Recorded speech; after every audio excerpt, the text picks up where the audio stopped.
ngayon po ay Pinsala. Ito na ang mga unang balita. Magandang umaga muli mga kapuso. Nagbabalik po tayo dito sa EDSA Southbound sa bahagi ng EDSA Buendia kung saan kani-kanina lamang po ay nag-inspeksyon dito si Public Works and Highways Secretary Vince Dizon. Ito po ang bahagi pa rin na nagpapatuloy na EDSA Rehabilitation. Ito po ang Phase 2 sakop ng bahagi ito, Makati, EDSA Makati hanggang EDSA Cubao po yan. Tuloy-tuloy lamang po yan at sa ngayon makikita natin mabilis ang dali ng trapiko dito dahil kapansin-pansin naman po na kuminis itong bahagi ito ng EDSA dahil nga sa bagong asfalto at bukod dyan ay makikita rin kapansin-pansin din ang mas pinalapad na mga sidewalk dito sa bahagi ito. Kapag natapos po itong kabuuan ng EDSA Rehab, hindi lamang aabot pa raw yan hanggang sa susunod na taon Pero ang layunin po nito ay pakinisin ang EDSA at gayon din palaparin ang mga sidewalk para mas ligtas na malakaran ng mga tao sa mga gusto maglakad at gayon din sa mga nais magbisikleta. Alas 7 pasado na po ng umaga ngayong Lunes at ramdam na natin ang Monday rush hour dahil kapansin-pansin ang pagkapal ng volume ng mga sasakyan dito sa bahay ito ng EDSA Southbound. Ito po yung patungo sa Makati Central Business District kaya mas mabigat po ang dali ng trapiko rito kumpara doon sa opposite lane na northbound naman yung patungong monumento.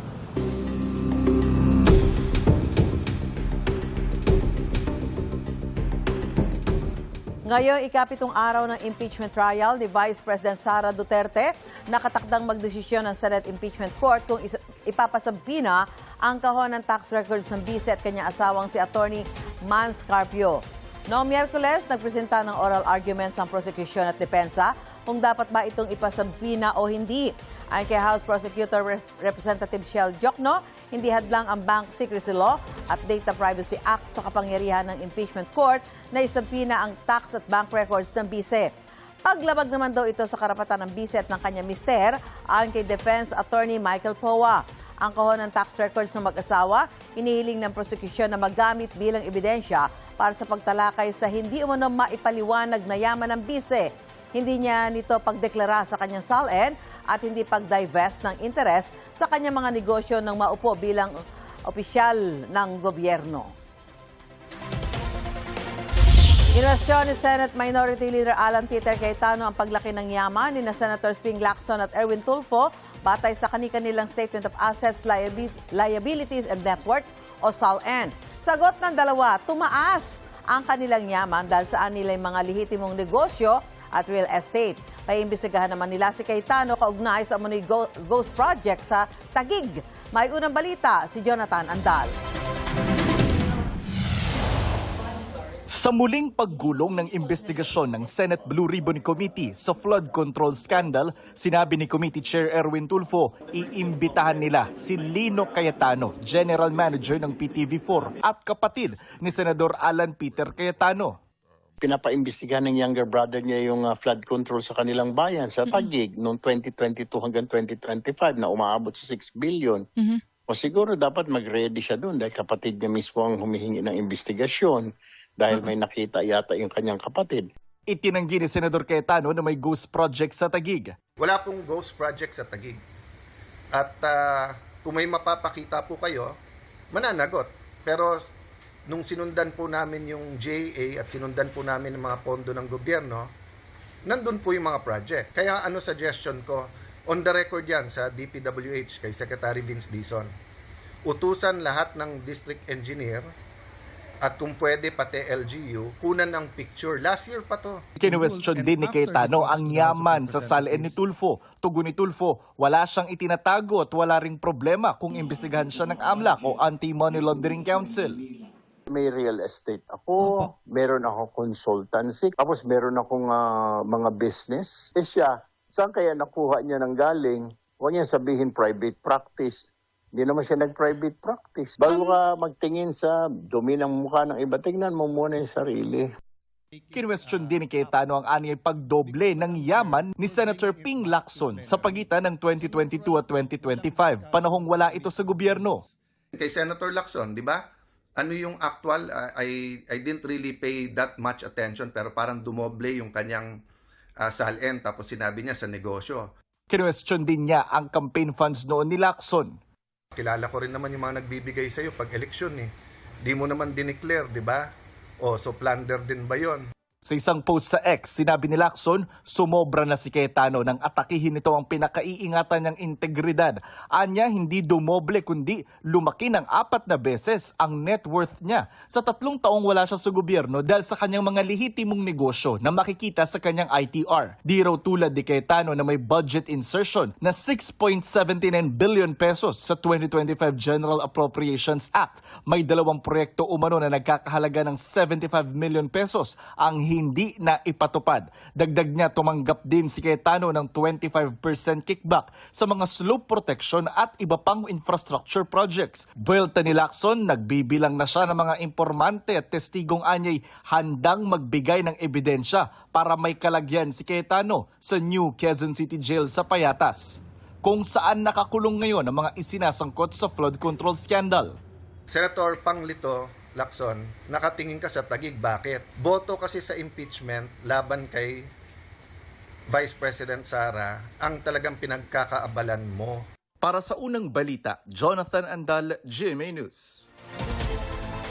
Sinisikap ang kunin ng pahayag ni Senate Minority Alan Peter Cayetano kaugnay sa insertion sa 2025 budget na tinutukoy ni Lacson. Sabi ni Senate Blue Ribbon Committee Chairman Erwin Tulfo, iimbitahan nila si PTB4 General Manager Lino Cayetano, gayon din ang 18 nagpakilalang dating tauhan ni Saldico sa susunod na hearing ng komite kaugnay sa flood control projects. Wala pang tiyak na petsa kung kailan ang susunod na hearing pero gagawin daw ito pagkatapos ng July 27, araw ng State of the Nation address ng Pangulo.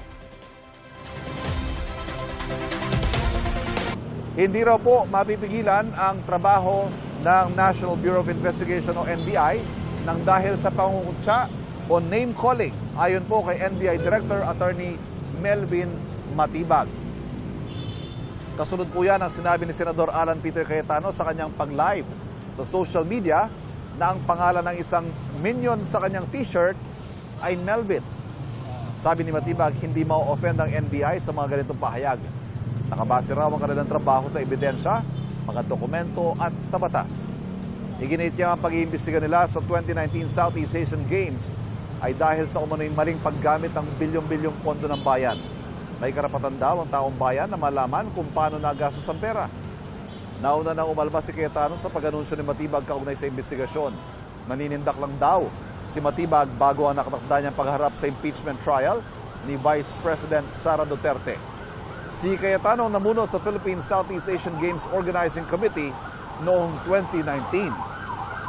Handa raw si Department of Public Works and Highway Secretary Vince Dizon na humarap sa panibagong investigasyon sa umano'y irregularidad sa pagtatayo ng ilang pasilidad noong 2019 Southeast Asian Games. Sabi ni Dizon sa aking panayam sa kanya kanina na ibasura na ang mga reklamo kaugnay rito noon pa. Si Dizon ang presidente noon ng Bases Conversion and Development Authority o BCDA na nangasiwa sa construction ng New Clark City Sports Complex. Ang sabi ni Dizon, sakaling buksan muli ang investigasyon, kampante siya at malakas ang kanyang loob na harapin ito. Kung merong mga investigasyon pang gustong gawin, open na open tayo dyan kasi kampante tayo at magkakasang loob nating depensahan yan. Dahil hindi lang yan above board, in-advise ng ADB, pero pag nakita mo, quality talaga. Maagang pumila mga residente sa payout center sa Binangon ng Rizal para sa unang araw ng pamimigay ng uplift assistance. Makakatanggap ng tig 2,000 piso ang mga benepisaryo. May unang balita, live si Gabriel Gonzalez. Gabriel. Igan, mamayang alas 8 ng umaga, aarangkada na ang bigayan ng uplift assistance o yung tinatawag na Unified Package for Livelihoods, Industry, Food and Transport dito sa Binangon ng Rizal. Kaya ang ilang mga residente, maaga pa lamang ay pumila na dahil sa excitement. Alas 4 pa lang ng madaling araw, nakapila na ang taga-barangay Palangoy na si Ashley Shego sa kagustuang mauna sa pila ng mga tatanggap ng ayuda. Isa siya sa 1,193 na mga residente na kasama sa mga mabibigyan ng ayuda batay sa ginawang community-based monitoring system ng lokal na pamahalaan. Si Rodel De Los Santos naman na taga Talim Island pa alas 5 pa lang na madaling araw ay dumating na dito sa Binangonan Auditorium. Anila malaking tulong ang 2,000 pisong ayuda para makabili ng mga pangangailangan. Ang Uplift Assistance ay programa ng DSWD na layong makatulong sa nasa 7.5 million. Kabilang dito ang mga Pilipinong mahihirap at mga near-poor households at yung mga benepisyaryo ng 4 piso Pantawid Pamilyang Pilipino Program at Walang Gutom Program. Gayun din ang mga manggagawang nasa 20,000 pesos pababa ang SSS Monthly Salary Credit. Pakinggan natin ang pahayag ng mga residente. Maaga pa ho, mga alas 4 po, malis na po ako sa bahay. Kasi alam ko pong baka marami hong pila, kaya inagahan ko po. Okay na rin yung pandagdag sa pambiling puhunan, pwede rin ho yun, kahit paano meron. Kaya nagpapasalamat ako kahit paano napili yung pangalan ko. Tama-tama po, wala pa akong trabaho ngayon. Malaking bagay sa akin kasi meron ako pambiling bigas para sa pamilya ko. Pambili ng pambaon sa mga anak ko, malaking tulong po sa akin yun.